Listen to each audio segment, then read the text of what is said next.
इस कार्यक्रम के पुण्यार्चक हैं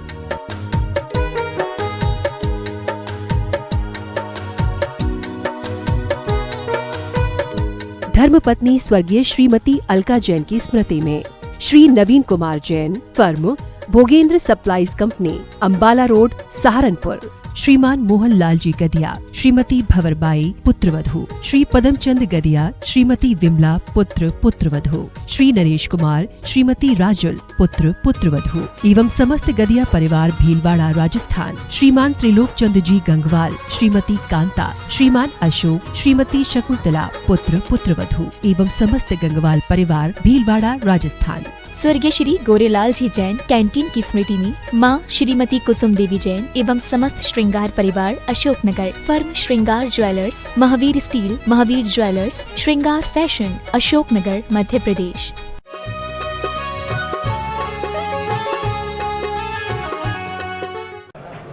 जय श्री ओम नमः सिद्धेभ्यः। जय श्री ओम नमः सिद्धेभ्यः।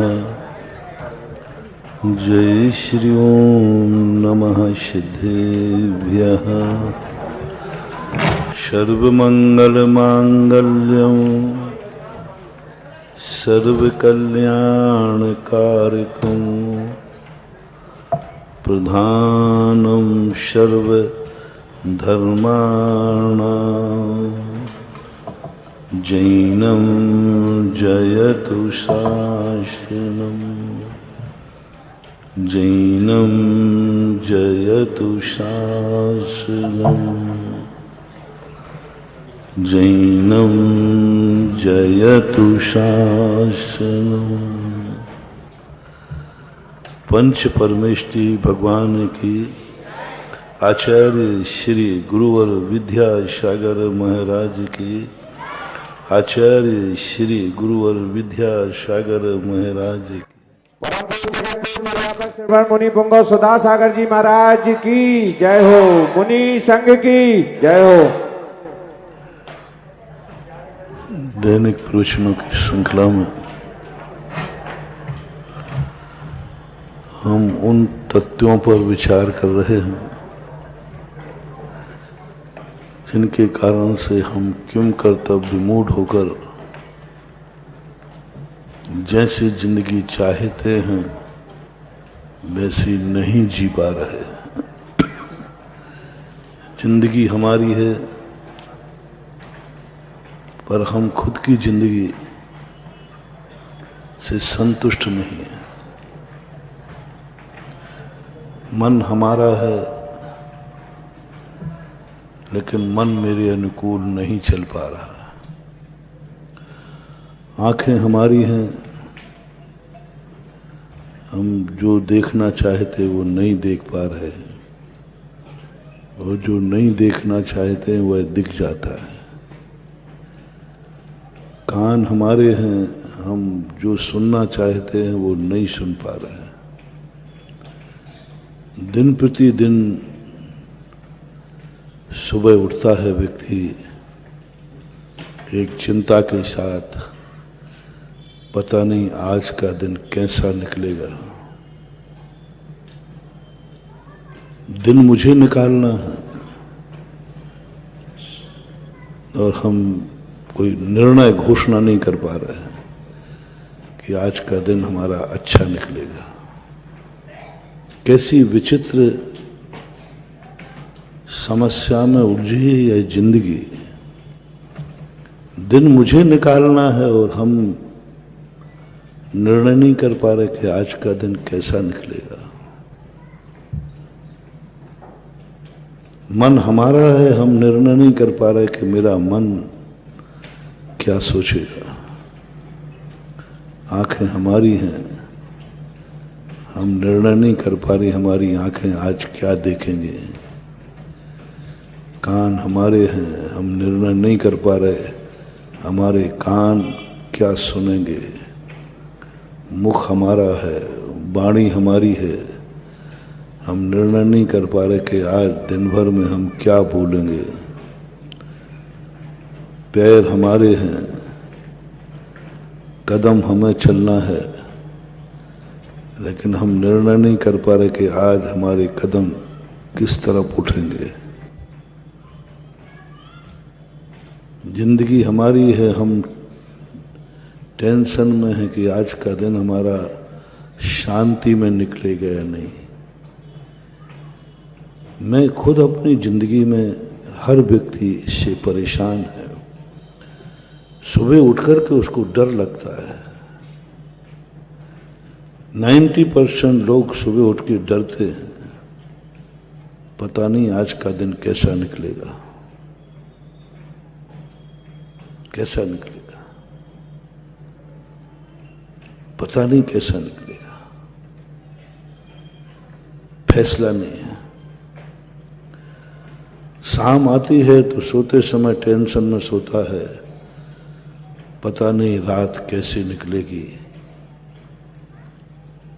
जितनी खुशी के साथ सो रहा हूं, क्या इतनी खुशी के साथ ही सुबह उठ पाऊंगा? एक टेंशन है। बहुत खुशी के साथ सोता है व्यक्ति, हंसते हंसते रोता। कई बार वह सुबह रोते रोते उठता है।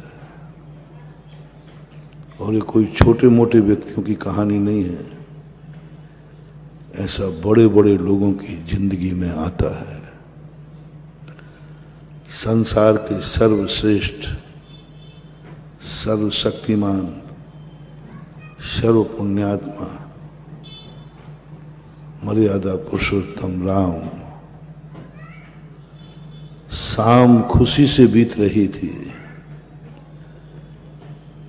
श्री राम की अयोध्या शाम को खुशी में झूम रही थी।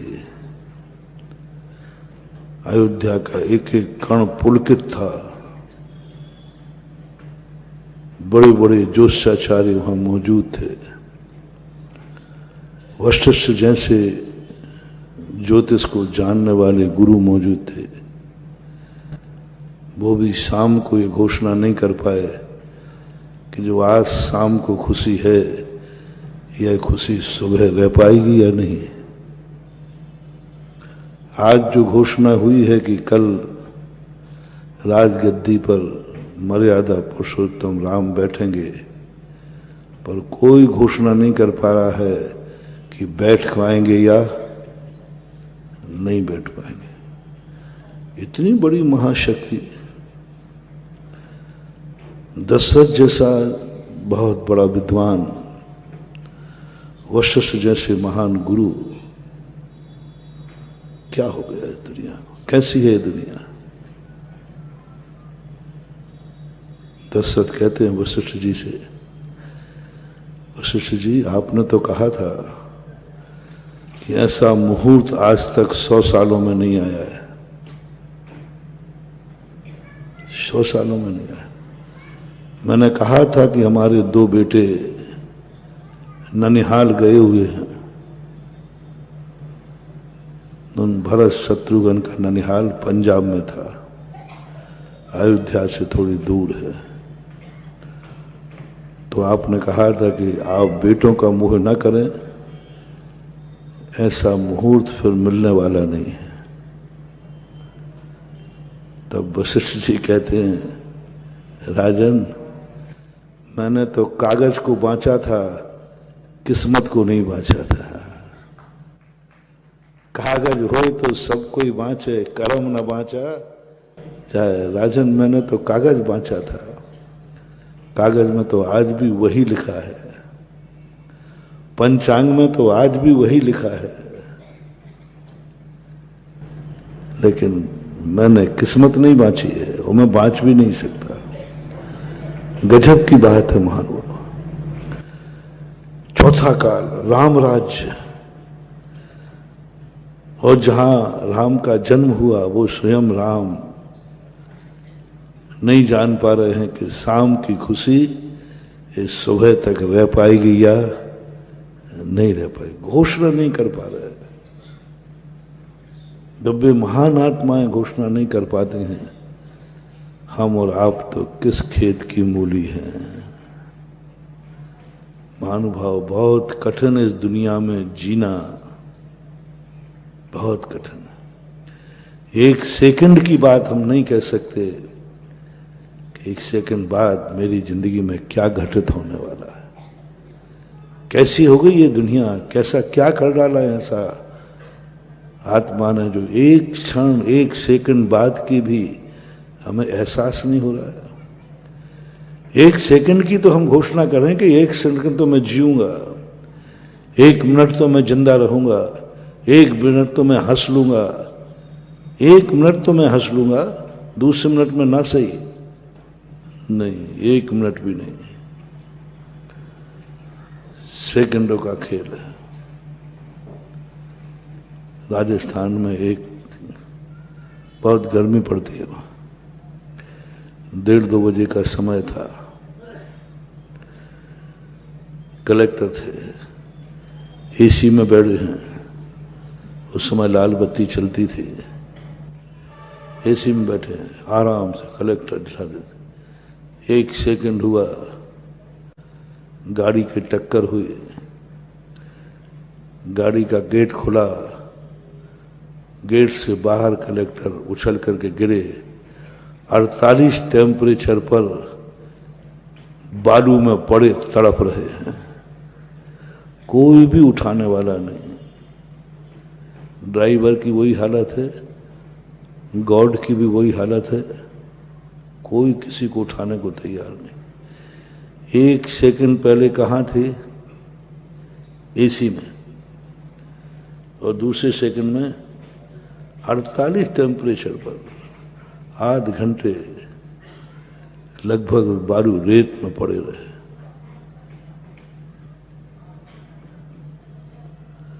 एक सेकंड का भी घोषणा नहीं, एक सेकंड की भी हम अपनी जिंदगी को जी नहीं पाते।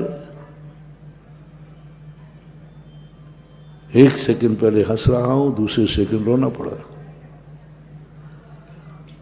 मैंने जग की अजब तस्वीर देखी, एक हंसता है और 10 रोते। कभी किसी को हंसता हुआ देखते हैं तो सोचते हैं कितना अच्छा है संसार, कितना अच्छा है संसार, लेकिन दूसरी तरफ जब रोते हुए लोगों को देखते हैं तो लगता है कितना है बुरा संसार। किसी अच्छे सुखी आदमी को, बड़े आदमी को देखते हैं तो कहते वाह क्या जीवन है, ठाठ है, और थोड़ी से मुड़ करके देखो, पीछे व्यक्ति एक एक दाने को तरस रहा है, दुखी है, परेशान है। एक हंसता है, 10 रोते हैं, ये संसार है। हंसने के दिन कम हैं, रोने के दिन ज्यादा है। शांति के दिन कम हैं, अशांति के ज्यादा हैं। टेंशन, और कोई टेंशन नहीं है तो मान लो कोई व्यक्ति सुखी है, उससे पूछो भाई कोई बात की कमी, बोले नहीं सब ठीक है, पर टेंशन में क्यों हो? कहीं ये सुख चला ना जाए, यही टेंशन। जो जिंदगी में आज सुख मिला है कहीं ये चला नहीं जाए, दुखी है। जो परिवार मिला है कहीं मिट ना जाए, ये जिंदगी मिली है कहीं टूट ना जाए, एक टेंशन। धन कमाने से ज्यादा धन की सुरक्षा करने का टेंशन। तुम समझते हैं कि गरीब ही दुखी होता है, मैंने अमीरों को ज्यादा दुखी देखा, सबसे ज्यादा। किसी के पास 1 किलो सोना हो और एक के पास कुछ नहीं है, वो ट्रेन में अपने सीट पे चद्दर बिछाएगा, सो जाएगा, और जिसके पास 1 किलो सोना है वो सो ही नहीं सकता, सो नहीं सकता। 1 किलो सोने को कवन कह रहा है बहुत बड़ा आदमी, उसने नींद हराम कर दी। लगता है कुछ ऐसा। मैंने कहा था ना एक दिन, संसार का सबसे बड़ा अमीर देश है अमेरिका। आप लोग अमेरिका की बड़ी प्रशंसा करते हैं। आपको यदि सारी दुनिया में घूमने को कहा जाए कि आपको फ्री टिकट है, बोलो कहाँ जाना, सब लोग अमेरिका भाग जाएंगे। घूमने के लिए। यदि फ्री टिकट अमेरिका का कर दिया जाए तो पूरा भारत खाली हो जाएगा। महाराज जी आप देखो, मैं पूछता हूं, कहीं मेरा मन भी न ललच जाए।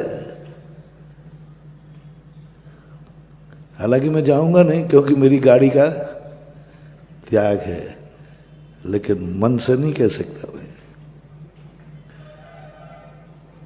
फ्री टिकट कर दिया जाए भारत को कि जो भी इस महीने अमेरिका जाना चाहे सबके लिए फ्री है घूमने के लिए, तो क्या उम्मीद है भारत में कितने लोग नहीं जाएंगे?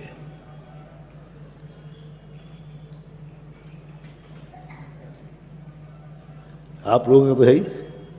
अब ऊपर से झूठ मत बोलना। हमारे प्यारे बच्चे लोग सिरोन विद्यालय से आए हैं ना बच्चे, यदि सिरोन विद्यालय को कहा जाए कि अमेरिका फ्री में घूमने मिल रहा है तो बच्चों बोलो क्या करोगे? अरे महाराज जी मजा आ जाएगा, आप घुमा दो। मास्टर लोग भी कहेंगे महाराज जी हम छुट्टी कर देंगे, कोई बात नहीं, आप तो छुट्टी कर लेंगे, कोई बात नहीं, फ्री में अमेरिका घूमने मिल रहा है। आकर्षण, आकर्षण, इतना आकर्षण कि हम भारत को खाली कर देंगे क्योंकि मिल रहा है। यानी हम अमेरिका जाना चाहते इसलिए नहीं जा पा रहे हैं क्योंकि टिकट का पैसा नहीं है। फ्री कर दिया तो क्या हो गया? सबने मन बना लिया। लेकिन वहां की हालत देखो क्या है। इतना बड़ा देश का, विश्व का राष्ट्राध्यक्ष क्लिंटन भारत में जब घूमने आया, 5 दिन की यात्रा पर था, 7 प्लेन में सामान आया था उसका।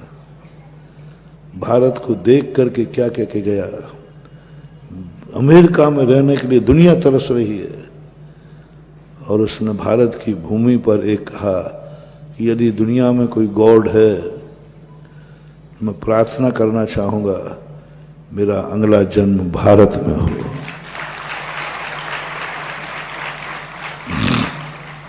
उसने अंत में यही कहा कि बोले तुम्हें भारत में आने से कैसा लगा? पूछते हैं ना सब पेपर में, कैसा लगा आपको भारत आने से? तो उसने कहा मैं और कुछ नहीं कहूंगा, मुझे भारत में इतना अच्छा लगा कि मैं प्रार्थना करता हूं कि मेरा जन्म अगली बार हो तो भारत में होना चाहिए। और भारत वालों से पूछा जाए कहां जन्मना चाहते हो तो अमेरिका में। वो भोग चुका है, वो अमेरिका को ले चुका है। इतना बड़ा राष्ट्र अध्यक्ष नींद नहीं ले पा रहा है, नींद नहीं आती उसको। सबसे ज्यादा नींद की गोलियां अमेरिका में बिकती हैं क्योंकि बड़े आदमी, सबसे ज्यादा ब्रेन हेमरेज, सबसे ज्यादा हार्ट अटैक, संसार की जितनी बीमारियां हैं सबसे ज्यादा बीमारी अमेरिका में होती है। कोरोना सबसे ज्यादा कहां फैला? भारत में कि अमेरिका में? अमेरिका में। क्यों? बड़ा आदमी है। सबसे ज्यादा परसेंटेज मानो तो भारत में कोरोना से कोई ज्यादा नुकसान नहीं हुआ। अमेरिका का देखो लाखों करोड़ लाखों लाखों पे संख्या पहुंच गई। इतना धनवान होकर के तो हमें लगता है कि वो सुखी है, हमारा आकर्षण बनता है, लेकिन वो सुखी नहीं है, वो कुछ और से दुखी हो जाता है। बड़े आदमी हमें सुखी नजर आते हैं कि बड़ी मर्सिडीज गाड़ी में घूम रहे हैं, और मर्सिडीज गाड़ी में घूम करके भी उनको शांति नहीं है, टेंशन है। क्या बात का टेंशन? कहीं ये सब खत्म ना हो जाए। दुखी आदमी इसलिए दुखी है क्योंकि वो दुखी है, और सुखी आदमी इसलिए दुखी है कि उसका सुख खत्म न हो जाए। जो मर रहा है वो दुखी है कि मर रहा हूं, लेकिन जो जी रहा है वो दुखी है कहीं मेरा नंबर ना आ जाए। मरने वाला तो दुखी है क्योंकि मर रहा है, लेकिन देखने वाला सुनने वाला दुखी है, कहीं मेरा नंबर तो नहीं है, मेरा नंबर ना आ जाए। ये जो सारे के सारे टेंशन, कोई भी व्यक्ति संसार में सुखी नजर नहीं आता, हर व्यक्ति कहीं ना कहीं से दुखी है। भावी टेंशन है, मैंने कहा ना धन कमा लिया, अब टेंशन है घर तक कैसे जाऊं, दुकान दूर है, पेट्रोल पंप दूर है, अच्छी इनकम हुई, बहुत इनकम हुई, आज अच्छा चला, बहुत प्रॉफिट हुई, अब तो उससे खुश होना चाहिए, लेकिन अब एक नया टेंशन, इस नोट को घर तक कैसे ले जाऊं, रास्ता में 2 किलोमीटर है। कितने लोग दुकान से अच्छी कमाई करके घर तक नहीं लौट पाए, रास्ते में ही कुछ हो गया। कुछ भी हो सकता है, कमा करके खा नहीं पाए। ऐसे ऐसे लोग हैं जो भोजन बना तो लिया लेकिन खा नहीं पाए। इन सारी जिंदगी के सबके बीच में हमें कुछ सोचना है कि ऐसा क्यों हो रहा है, क्या भूल हुई है हमसे, क्या गलती हुई है हमसे, उसको अपन समझने का प्रयास कर रहे हैं विगत दिनों से। पहली भूल तो हमारी वो थी जो हमने कभी अपनी जिंदगी में अच्छे लोग देखे ही नहीं, अच्छाइयां हमें मिली ही नहीं, हम जानते ही नहीं कि अच्छी क्या चीज होती है। हमने तो बुरे को ही अच्छा माना,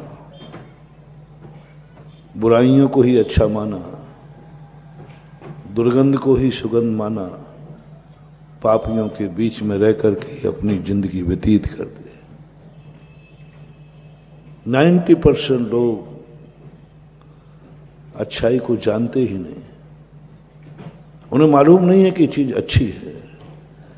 बालक के समान है कि बालक को पता नहीं है कि चीज खाने से मुझे क्या नुकसान होगा, नहीं मालूम, खा लेता है, कुछ भी खा लेता है, मर जाता है। ऐसा ही सारी दुनिया को आप देखना, आपको खुद नहीं मालूम जिंदगी का कैसे जिंदगी जीना है, कुछ नहीं मालूम। माँ बाप ने जो रास्ता दिखा दिया चल पड़ते, उसके बावजूद भी तुम्हारी जिंदगी के जीने का मकसद क्या है? तुमने कभी सोचा कि मेरा जन्म भारत में क्यों हुआ? विदेश में जन्म जाते, जन्म तो कहीं भी ले सकते, भारत में क्यों हुआ इससे मन में तुमने कभी नहीं सोचा। तुम्हें तो यही है कि जन्म होना था तो हो गया, जन्म होना था तो हो गया। पशुओं के भी जन्म होते हैं, हो जाते हैं, कीड़े मकोड़े भी जन्मते हैं, जन्म जाते हैं। विदेशों में भी लोग जन्म लेते हैं, जन्म ले लेते हैं। देखना भूल कहां हो रही है। हमने अपनी जिंदगी में कभी एक बार भी मौका नहीं हुआ कि मेरा जन्म भारत में क्यों हुआ, क्या कारण, भगवान ने मुझे भारत क्यों चुना, मेरा जन्म, जो भगवान को मानते हैं कि भगवान ने यहाँ जन्म दिलाया, इतने असंख्या 7 अरब लोगों के बीच में मेरा जन्म भारत में क्यों हुआ? क्या कारण था कि मुझे भारत के योग्य समझा प्रभु ने, कर्मों ने, जिसने भी, क्यों हुआ? जब तुम्हें कोई स्पेशल स्थान दिया जाए तो समझना चाहिए क्यों सबके साथ में मुझे क्यों नहीं बैठाला जा रहा है। जब क्लास में कोई अच्छे नंबर लाता है तो उसको मास्टर स्टेज पे बैठालते हैं, उसका सम्मान करते हैं। बड़ों की बराबरी पे बैठता, बेटा यहाँ बैठो, तुम बहुत अच्छे नंबर लाए हो। शेष लोगों को सोचना चाहिए, हमारा साथी, हमारा साथ पढ़ने वाला, हमारी ही उम्र का, इस उम्र में आज वो स्टेज पर और बड़ों के बीच में बैठा है। ये स्टेज तो बड़े लोगों की थी, ये तो टीचर्स की थी स्टेज, ये तो बड़े बड़े लोग यहां बैठते थे। लेकिन मेरी क्लास का एक विद्यार्थी उस स्टेज पर पहुंच गया जहां बड़े लोग बैठते थे। क्या कारण है? क्या कारण? बस इतना ही सोचना है। क्या कारण है कि आज ये बड़ों के साथ स्टेज पर बैठा है? क्या कारण है कि आज इसका सम्मान हो रहा है? क्या कारण है आज सब इसको माला पहना रहे हैं? हम माला देख करके मन में भाव आता, मुझे कब मिलेगी? बड़ों के साथ बैठने में मन करता है, मैं कब बैठूंगा? ये मन ललचाने से कुछ नहीं होगा। क्यों?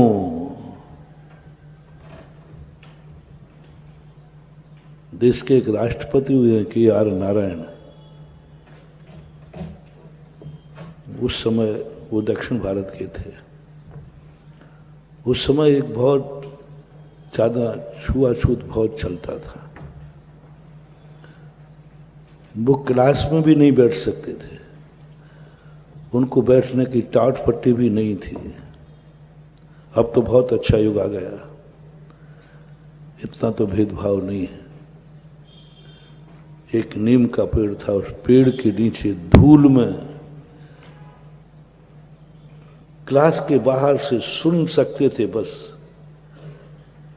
क्लास में भी नहीं बैठने दिया उनको। वहां सुन सकते थे, आवाज आती थी टीचर की। टीचर तो क्लास में पढ़ाता था और वो प्रतिदिन आकर के पेड़ के नीचे बैठ जाते। जो खिड़की में से सुनाई पड़ता था वो सुन लेते थे। बालक थे, बहुत छोटी उम्र थी, सोचते थे कि मैं भी बालक हूं और ये भी बालक है, मैं अंदर क्यों नहीं बैठ सकता? मैं क्यों नहीं जा सकता? मुझे टाट पट्टी क्यों नहीं दी जाती? वो अपनी माँ से बार बार कहते थे, माँ ऐसा क्यों? माँ समझाती थी, बेटा अपन लोगों की ऐसा स्थिति है, ऐसी स्थिति है, ये है, वो है, XYZ जैसे माँ समझाती है, समझा देते थे। बेटे ने एक दिन एक बच्चे को, जो क्लास में बैठता था, 15 अगस्त का समय था, एक बच्चे, 2-3 बच्चे थे, उनको टीचर ने ऊपर बुलाया और अपने बाजू में बैठा लाया। उसने कहा कि ये क्या मामला है? एक क्लास में पढ़ने वाला बच्चा जब मास्टर की बराबरी पे बैठ सकता है तो मैं एक दिन क्लास में क्यों नहीं बैठ सकता? मैं क्यों नहीं बैठ सकता जब वो बैठ सकता है? और बालक ने ईर्ष्या नहीं की, क्यों बैठ रहा हूं ये नहीं कहा। उसने कारण पूछा, कारण जाना गौरी, क्या कारण है? बोले ये स्कूल में टॉप आया है अच्छे नंबरों से। इस बालक ने बहुत अच्छे नंबर पाए।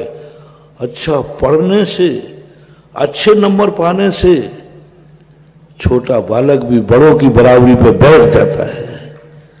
अब बालक तो जितनी बुद्धि थी उसने लगा ली बुद्धि, पढ़ाई कर, पढ़ाई तो मेरे हाथ में, देखना कैसे जिंदगी संभलती है, कैसे अपनी जिंदगी उज्जवल बनती है। तुम जिंदगी भर ईर्ष्या करके मर जाओ, मैं कब ऊपर पहुंचूंगा, मेरा सम्मान कब होगा, मैं बड़ों की बराबरी पे कब बैठूंगा, मैं भगवान कब बनूंगा, मैं अमीर कब बनूंगा। इसमें जलन जलन में सारे लोग मर रहे हैं।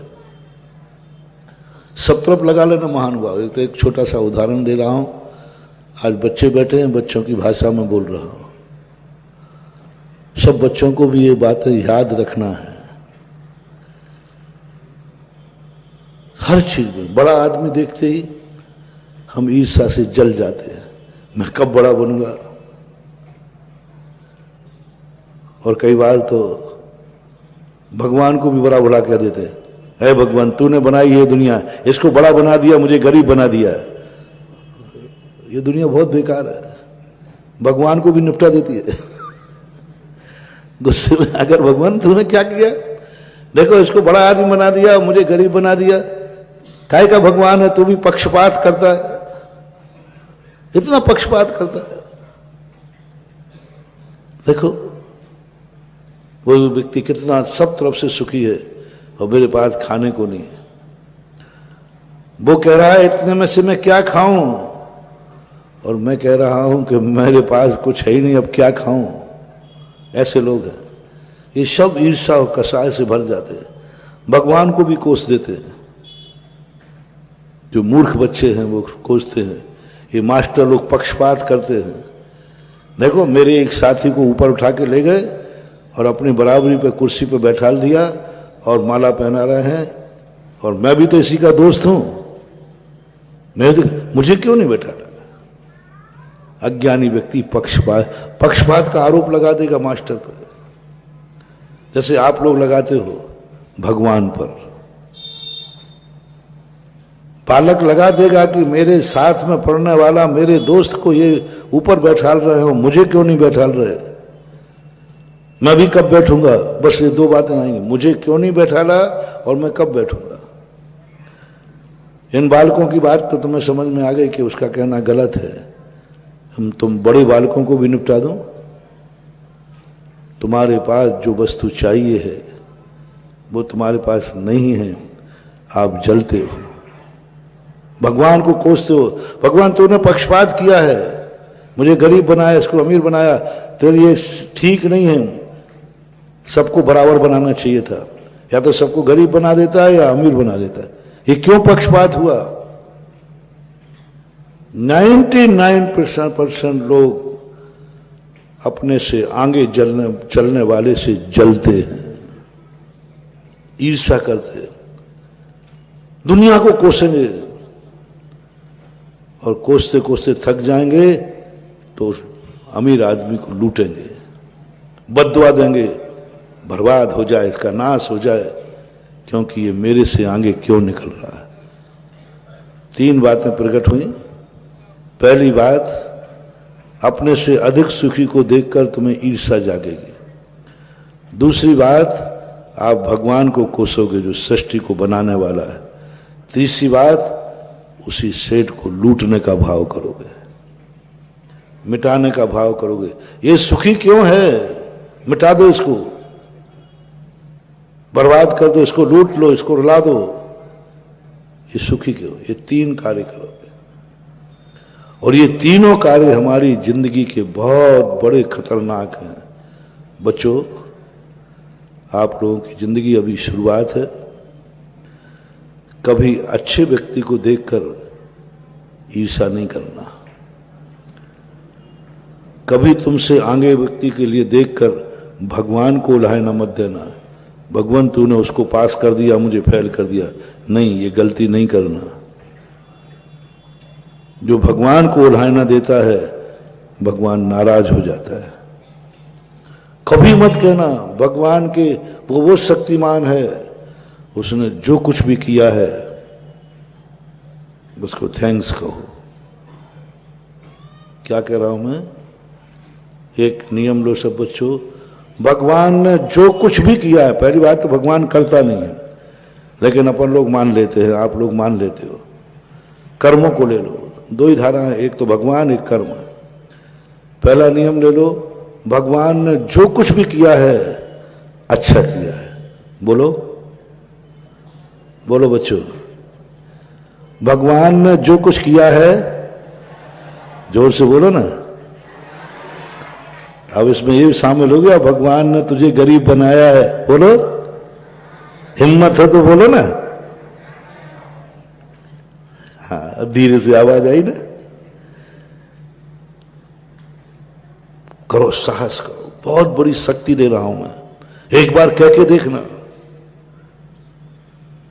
भगवान ने जो कुछ भी किया है, तुझे गरीब बनाया है, तुझे सिरोन स्कूल में पढ़ने को भेजा है, ललितपुर नहीं भेजा है ना। बहुत अच्छे स्कूल में नहीं भेजा, गांव में भेजा। गांव में रह रहे हो, झोपड़ी में रह रहे हो, तुम्हारे माता पिता मजदूरी कर रहे हैं, मजदूरी कर रहे हैं, मजदूरी करके भी अच्छे ढंग से तुम्हारी फीस भी नहीं दे पा रहे। कितने बच्चे हैं जो इनमें होनहार हैं और बहुत अच्छे स्कूल में पढ़ना चाहते हैं और टॉपर बनेंगे, लेकिन क्यों नहीं पढ़ पा रहे? पैसा नहीं, फीस नहीं, व्यवस्था नहीं है, व्यवस्था नहीं है। इतने बच्चे टैलेंट हैं इनमें जो बहुत ऊंचाइयां पा सकते हैं, बहुत ऊंचाइयां, लेकिन साधन नहीं है, परिवार के लोग समर्थ नहीं है, अनुकूलता नहीं। सब बच्चों को अपने अपने घर की स्थिति पता है, नहीं तो तुम शिरोन के स्कूल में नहीं पढ़ते, आज ललितपुर तो क्या बॉम्बे के स्कूल में पढ़ते यदि तुम समर्थ होते। कितने सेठों के बच्चे ललितपुर के अमेरिका में पढ़ रहे हैं, कितने बच्चे हैं यहाँ के ललितपुर के जो बॉम्बे, पूना, बेंगलोर में पढ़ रहे हैं, क्योंकि वो समर्थ हैं। तुमसे कमजोर हैं वो पढ़ने में, इतनी अच्छी पढ़ाई नहीं कर रहे, इतने कमजोर हैं, फिर भी उनका पुण्य है कि वो अमेरिका में पढ़ रहे हैं। तुम अच्छे पढ़ने वाले हो, फिर भी तुम शिरोन से बाहर नहीं निकल पा रहे हो। परिस्थितियां ऐसी हैं, करें क्या? और कई बालक तो ऐसे होंगे तुम्हारे गांव में जो शिरोन के स्कूल तक भी नहीं पढ़ते होंगे। होंगे कि नहीं मास्टर साहब? हैं जो शिरोन के स्कूल तक भी नहीं आ पाते, नहीं आ पाते। पिताजी कहता बेटा कहाँ जा रहा है? हमारे पास तेरी एक किताब खरीदने की ताकत नहीं है, स्कूल तक भेजने की ताकत नहीं है।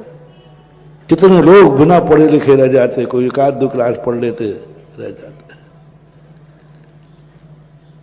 मानो भगवान को दोष मत देना, उलाहना मत देना, कभी भूल करके मत देना।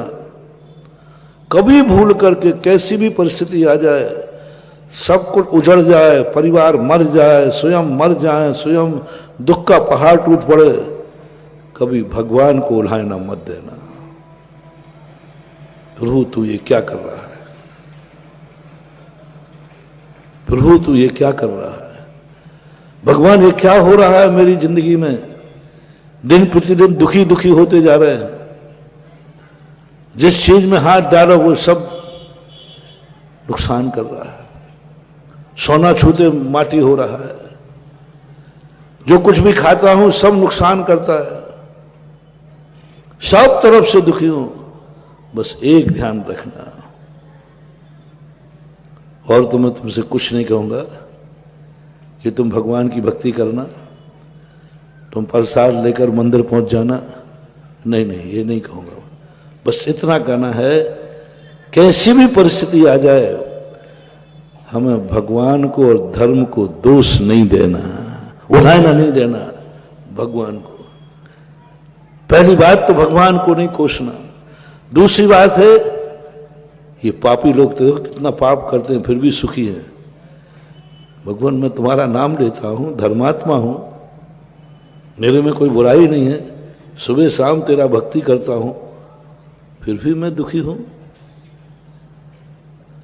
मैं धर्म कर रहा हूं, धर्मात्मा हूं, मेरे मन में, मेरे परिवार में कोई बुराई नहीं है, फिर भी मैं दुखी हूं। अक्सर कर लोगों को देखना, एक ही शिकायत, महाराज जी धर्म करने वाले दुखी क्यों होते हैं? और जो पापी होते हैं, धर्म नहीं करते हैं, बेसुखी होते हैं। उनके खूब धन दौलत, जो ईमानदारी से कमाए तो खाने के लाले हैं, और जो बेईमानी से कमाए है ना, ये सब की भावना होते हैं।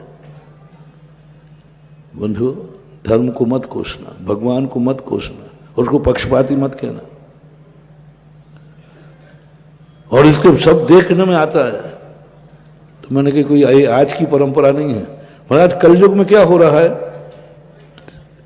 जो बेईमान है, जो गलत कार्य करते हैं वे खूब सुखी होते, उनके पास धन दौलत होती है, और जो ईमानदार है, सही ढंग से जीते हैं, वे गरीब होते हैं, दुखी होते हैं।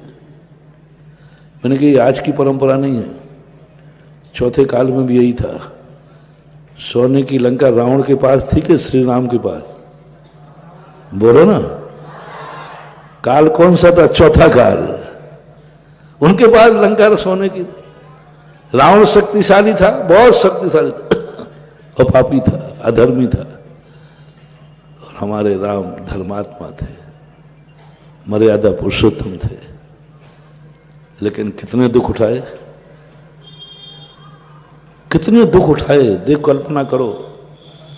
और रावण ने कितने सुख उठाए, ये देखो। पापी सुखी हो रहा है, शक्तिमान है, और धर्मात्मा दुखी हो रहा है। उन धर्मात्मा का दुख देख करके इस सारे जगत में राम जैसा धर्मात्मा नहीं, और इस सारे जगत में राम जैसा कोई दुखी नहीं। सबसे बड़े धर्मात्मा माने जाते हैं राम, सबसे बड़े। और जब उनकी जीवनचर्या उठाओ तो सबसे ज्यादा दुखी पाए जाते हैं राम। माता कौशल्या ने यही तो पूछा था, बेटा क्या सुन रही हूं मैंने, क्या सुना है, क्या देख रही हूं? लोग कहते हैं तू जगत अवतारी है, तेरे हाथ में सारी दुनिया का रिमोट कंट्रोल है, तू ही सबका करता धरता है। लेकिन मैं क्या देख रही हूं, तेरे हाथ में रिमोट कंट्रोल होकर भी तू अपने राज्य की रक्षा नहीं कर पाया, राजगद्दी की रक्षा नहीं कर पाया। तेरे हाथ में रिमोट कंट्रोल, और तेरी मां वैधव्य को प्राप्त हो गई। तू जगत अवतारी, तेरा पिता मरण को प्राप्त हो गई। चित्रकूट के अंदर जो माता कौशल्या ने श्री राम से प्रश्न किए, क्या है तू? ये दुनिया झूठी है या तू झूठा है? दुनिया कहती है कि श्री राम अवतार हैं, अवतार पुरुष हैं, सारे जगत के करता धरता है। और मैं तो गर्व करती थी कि मेरा बेटा राम है, मेरी जिंदगी में कभी दुख आएगा ही नहीं। मैं तो राम की मां हूं। लेकिन क्या देख रहा हूं, अयोध्या में अभी उनकी माताएं, उनका बेटा गोदी में है, पति जिंदा है, जो गरीब है। उनके यहां ऐसा दुख नहीं है जितना तेरी मां को दुख है। तेरे रहते हुए तू दुनिया में है, और मैं वैधव्य को प्राप्त हो गई। जिस अयोध्या में तूने जन्म लिया, उसके घर करके एक एक आंसू बह रहा है, आंखों में आंसू आ रहे, और तू भी इतने कष्टों में है। बोल बेटा, तू है कौन? यदि सारा जगत का रिमोट कंट्रोलर है तू, तो फिर ये दुख कैसा? और नहीं है तो दुनिया क्यों कहती है? गजब के उवाज थे रामचंद्र जी के उस समय।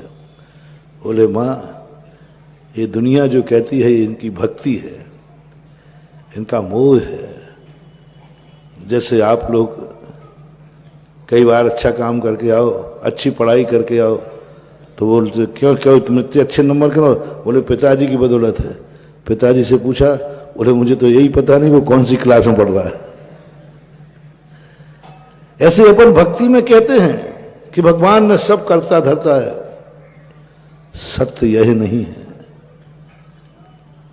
अपने अपने कर्म का हर व्यक्ति को फल भोगना पड़ता है। किए हुए कर्म की सजा को भगवान भी नहीं बदल सकते, भगवान भी नहीं बदल सकते। दशरथ ने यही पुरुषार्थ किया था, दशरथ ने यही पुरुषार्थ किया था, यही दशरथ की नीति थी। दशरथ के द्वारा एक बार एक श्रवण कुमार के पिता की हत्या हो गई थी, धोखे से हुई थी। पूरी कहानी नहीं बता रहा हूँ, आपको मालूम है। श्रवण कुमार पानी भरने गए थे अपने पिताजी के लिए, अंधे थे माता पिता, और ये शिकार खेलने गए, एक तीर उनको लगा, मर गए। तब श्रवण कुमार के माता पिता ने कहा था, जिस प्रकार मैं पुत्र के वियोग में तड़प तड़प के मर रहा हूं, जाओ तू भी एक दिन पुत्र के वियोग में मरेगा। दशरथ को यह अभिशाप था, कर्म सिद्धांत से कर्म बांध लिया था। दशरथ सोची क्या करूं, बेटे के वियोग में मैं मरूंगा, क्या करूं क्या करूं क्या करूं। करते करते उनको एक दिन भाव आया, वो तपस्या पे चल पड़े, और ऐसी घोर तपस्या की कि विष्णु जी प्रकट हो गए, सिद्ध हो गए। बोले दशरथ तुम मांग लो, क्या मांगना चाहते हो, तुमने बहुत बड़ी तपस्या की है, भक्ति की है। दशरथ तो चाहते ही थे कि और कोई नहीं चाहिए मुझे भगवान। तो उन्होंने कहा भगवान यदि आप मेरे से खुश हुए हैं, प्रसन्न हुए हैं, कल्पना नहीं थी कि भगवान को कोई हमें भी ऐसा बनेगा, सब धन मांगेंगे, दौलत मांगेंगे। बोले भगवान कुछ नहीं चाहिए, आप ही हमारे यहाँ बेटे के रूप में जन्म लें। खिल गए। वो लोग, दुनिया में ऐसे लोग भी हैं जो हमारे बाप बनना चाहते। ये दुनिया बड़ी विचित्र मान हुआ। भगवान भी डर गए कि बोले ये भी कोई लोग हैं। अरे दुनिया भगवान को जगत पिता मानती है, जगत मानती है, जगत पिता है, सबके रखने वाले हैं सबके, लेकिन दुनिया में ऐसे लोग हैं जो भगवान के भी बाप बनना चाहते हैं।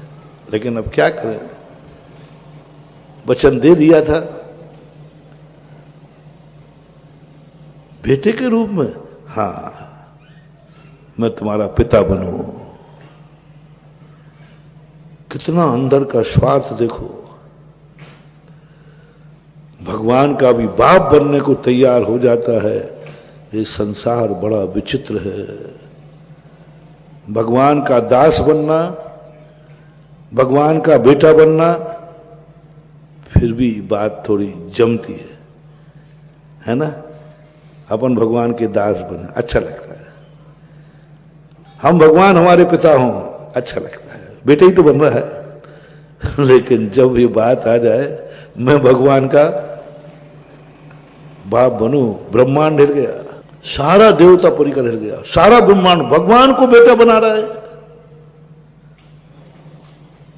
भगवान का बाप बनना चाहता है। लेकिन उस महाशक्ति ने कहा नहीं, मैं वचन दे चुका हूं, जाओ दशरथ, मैं तुम्हारे यहां बेटे के रूप में अवतरित होऊंगा। सारी कहानी अपन छोटी सी करते हैं। जन्म रामचंद्र जी का कहां हो गया, दशरथ हो गया। दशरथ की क्या नीति थी, अंदर की बात, कि जब मैं रामचंद्र जी का बाप बन जाऊंगा तो भगवान का कभी वियोग होगा नहीं, और हमें वियोग में मरना नहीं पड़ेगा। उस श्रवण कुमार के पिता का दिया हुआ अभिशाप अपने आप खत्म हो जाएगा, अपने आप खत्म हो जाएगा, क्योंकि मेरा बेटा खुद ही भगवान है, और भगवान तो कभी मरने वाला है नहीं, उसके वियोग में मैं कैसे मरूंगा। और खुश हो गया। आप बोले अब कोई दुनिया, उसका दिया हुआ अभिशाप मैंने काट दिया, उसका दिया हुआ अभिशाप बेकार जाएगा, मैं पुत्र के वियोग में नहीं मरूंगा, क्योंकि मेरा बेटा भगवान है, जगत अवतारी है। क्या सृष्टि भी कितनी आगे की चीज है महानुभाव।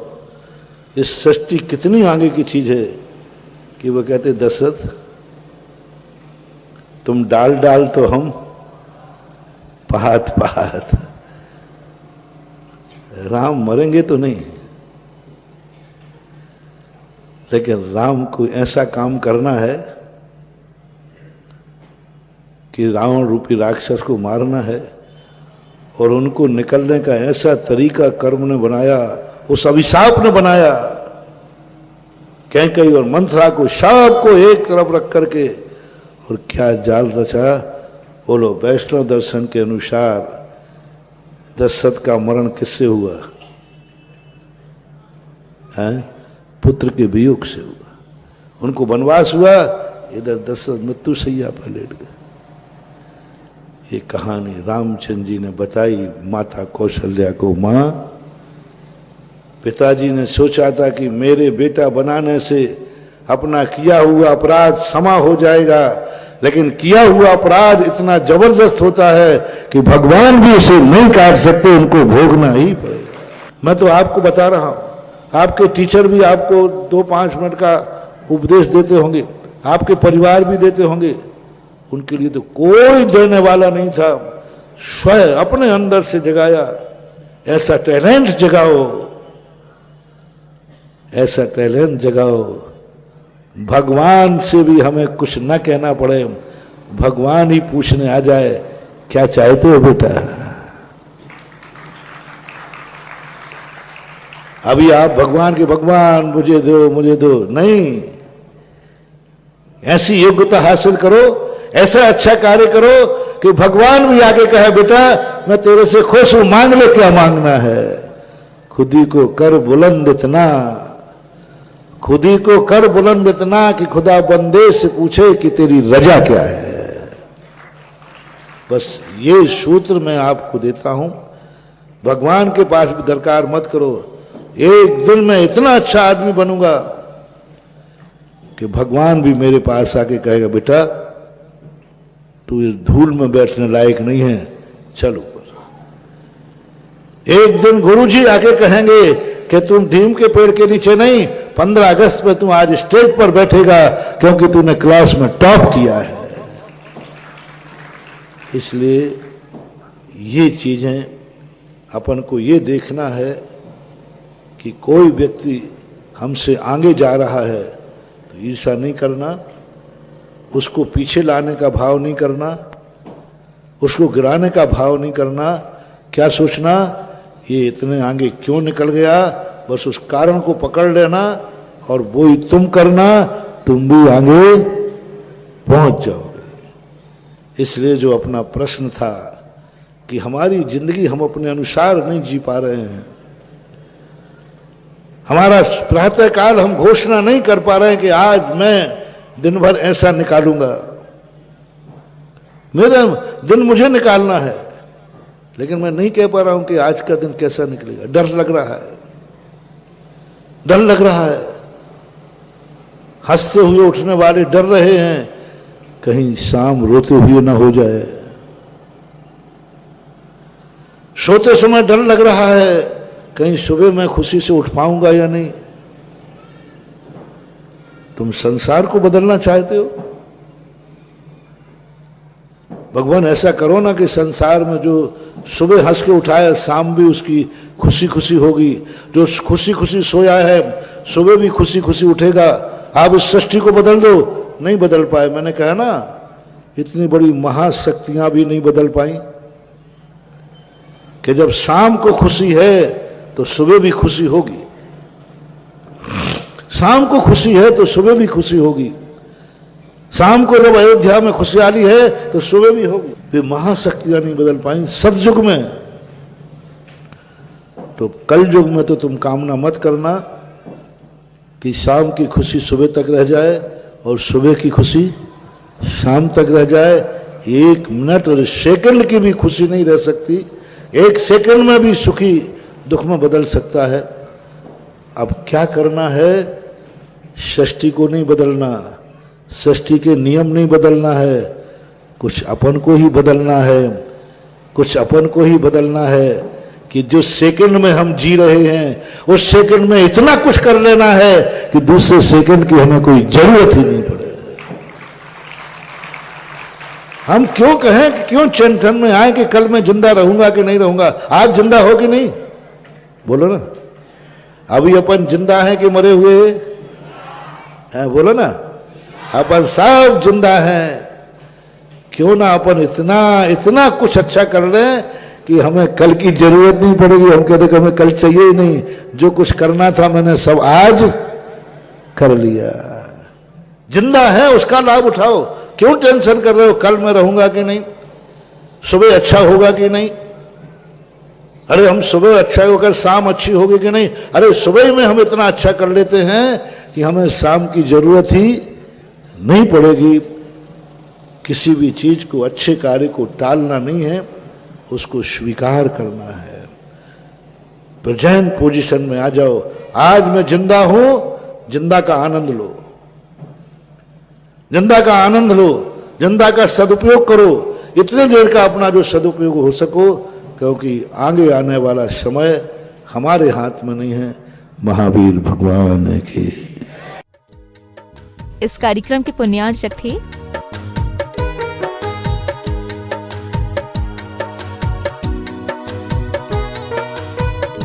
धर्मपत्नी स्वर्गीय श्रीमती अलका जैन की स्मृति में Shri Naveen Kumar Jain, firm Bhogendra supplies company, Ambala road, Saharanpur. Shriman Mohan Lal ji Gadia, Shrimati भंवरबाई पुत्रवधू, Shri Padamchand Gadia, Shrimati Vimla पुत्र पुत्रवधू, श्री नरेश कुमार, श्रीमती राजुल पुत्र पुत्रवधू एवं समस्त गदिया परिवार भीलवाड़ा राजस्थान। श्रीमान त्रिलोक चंद जी गंगवाल, श्रीमती कांता, श्रीमान अशोक, श्रीमती शकुंतला पुत्र पुत्रवधू एवं समस्त गंगवाल परिवार भीलवाड़ा राजस्थान। स्वर्गीय श्री गोरेलाल जी जैन कैंटीन की स्मृति में माँ श्रीमती कुसुम देवी जैन एवं समस्त श्रृंगार परिवार अशोकनगर। फर्म श्रृंगार jewellers, Mahavir steel, Mahavir jewellers, श्रृंगार फैशन, अशोकनगर, मध्य प्रदेश।